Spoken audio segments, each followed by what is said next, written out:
but that's my plan. Yes. Yeah. Oh, real quick, who would you think would win, Aragorn or Jaime? Just really.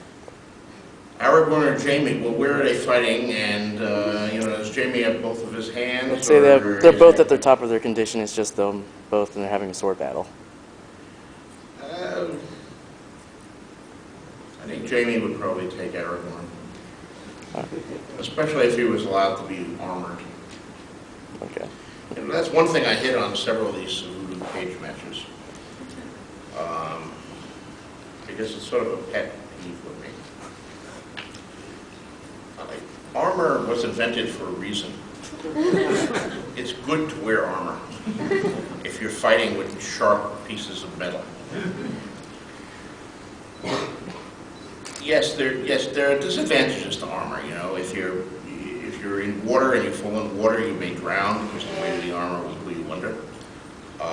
Particularly if it's chainmail, which is actually heavier than plate. Most people think plate is heavier, but it's not true. Um,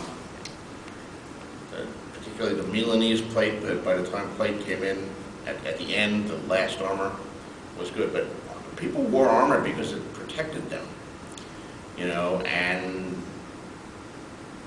you're consistently seeing in fantasy these unarmored assassins or thieves or something like that going up against fully armored knights and winning. Well, yes, it did happen. It can happen. You can be slightly faster and things like that, but the armored guy has armor on. A sword doesn't cut through armor by and large. It just doesn't. That's why they developed like maces and battle axes and things that could actually deal with plate armor. Most sword blows glance off armor or leave a scratch on it, but they can't get through the steel. So an armored character will win over a guy without armor 99% of the time. Certainly if they're both skilled fighters. The unarmored guy has to go for one of the few weak spots, like under the arm, where you don't have the solid armor, you just have sometimes just leather, sometimes just covering a light chainmail. If there's any gap in the armor, if he's only wearing a breastplate but his legs are unarmored, you go for the legs. You go for the place where the armor isn't, if you're fighting an armored foe. But time after time again in these cage matches, I thought Jaime matched against people who had no armor. And Jaime will win in those cases. Now, Aragorn never wears a full suit of armor, as I recall. He wears, the Knights of Gondor wear armor, as I recall, and Aragorn may have, does he have any armor? Does he have mail? Does anybody remember, Chainmail. Chainmail? Frodo has the mithril shirt, which is, super magical, palatable chainmail, which is pretty good. But he doesn't have like a mithril helm, so if you're fighting Frodo, you put an axe in the middle of his head. You go for where the armor isn't, So my guys wear armor, so in any realistic match, they would win. Now, of course, the board there is unrealistic, because a lot of the fantasy writers, of course, cheat. And, when we were doing, I made a point of this in my write-up of the voodoo cage matches, and, I got notes from fans of Rand saying, oh, Rand has a magical hoodoo blade, and it would just cut through armor like it was cheese. Well, sure, if you say my blade is magical, then it can cut through anything, Rand also has invisible armor that it just stops everything, even though he's not supposedly wearing anything. So he has all the advantages of being armored and none of the disadvantages of being armored, which is, handy. I come across some of this when I did wild cards. In that last match, I brought in Lohengrin, who's my knight from wild cards, who conjures up ghost steel, which is like superhero armor, which it just comes out of nowhere, and he does have a sword that can cut through anything, and armor that can stop anything, and so forth. Although even then, I gave him a weak spot because he has a visor, he has to see out, he has an eye slit, which is a problem. I don't like characters having no weaknesses. That makes it too hard. But in the early days of wild cards, where I had many different writers, I had one writer who invented a character who was protected by a biological force field that could stop anything. So he couldn't be shot with a bullet, he couldn't have his arm hacked off with a sword, or any other force field would stop it. And then I had another writer who invented a character who had buzzsaw hands that could cut through anything. And of course, when these two characters tangled in book 6, I had two writers, each of whom was puffing up their cheeks and saying, "Oh, my character's force field would stop your character's thing. And, no, my character's vibrating hands can cut through anything. It would just cut through that force field, you know." And since neither of these things exist,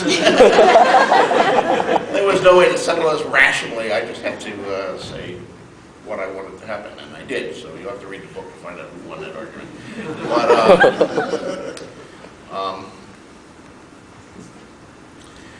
you know, the Cebudo cage matches were like that, you know, where, you know, one writer would make an assumption that his magical Hoohickey would overcome, and the fans of the other character would write, no, my character has a magical stop the Hoohickey thing that would stop it, and it's all completely arbitrary. One more question here, and then we're out of time. Yes? How different is the current plot line from maybe what you originally envisioned, or is it pretty much what you originally thought in the first place? Well, it's not different, but it's more.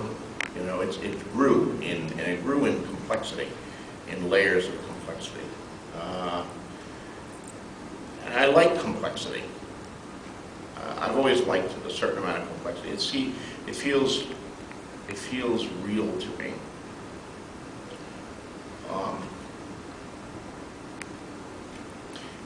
We got a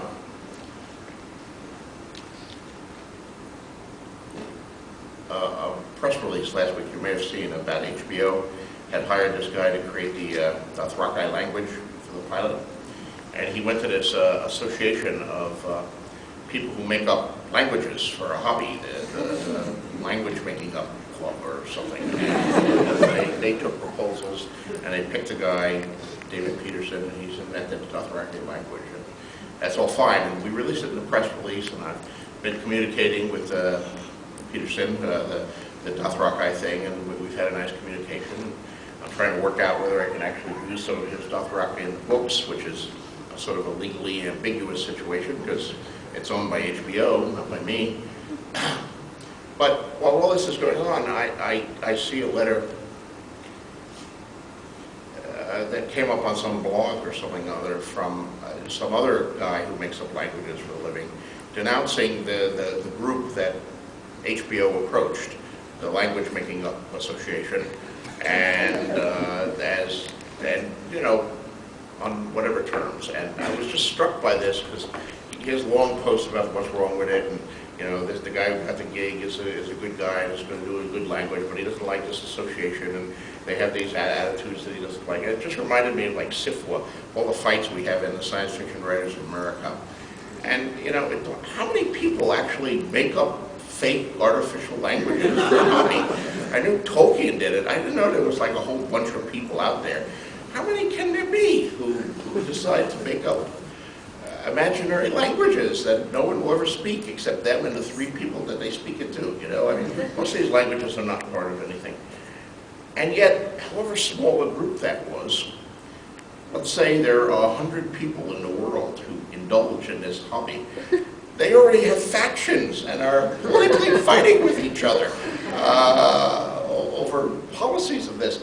And it just drove home to me that politics is ubiquitous, you know? You get together, the 6 people on your block to form a neighborhood association, and there's going to be the 4 people who are together and the 2 people who hate the 4 people and who are going to fight about it.